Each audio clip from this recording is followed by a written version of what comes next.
qui allaient à Kaohsiung. L'idée c'était de voir où est-ce qu'ils allaient, qui l'achetaient, pour en faire quoi, pour l'envoyer où, qui faisait du profit là-dessus, parce que le hub voyage pas tout seul en fait, il y a des acteurs intermédiaires qui ont un business là-dedans. Donc l'idée c'était un peu de comprendre ces acteurs, de pourquoi ils faisaient ces choses-là, etc. C'est un vaste sujet, hein, pour 3 mois de terrain, waouh. Je confirme.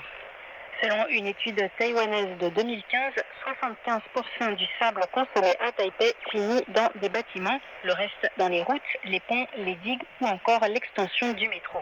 La production annuelle de béton était de 42 millions de mètres cubes en 2025, un peu moins que les 49 millions en 2023, une baisse qui s'explique par un marché de l'immobilier en léger ralentissement. Un mètre cube de béton varie entre 2800 $ taïwanais dans le sud et 3000 dans le nord, c'est-à-dire entre 75 et 80 euros environ. En comparaison, le sable vaut environ 650 $ taïwanais la tonne, 18 euros, quand elle arrive dans le port de Keelung, près de Taipei. Donc le béton, historiquement à Taïwan, c'était plutôt des petites entreprises. Historiquement, on avait des plus petits acteurs parce que le béton était une activité qui rapportait assez peu.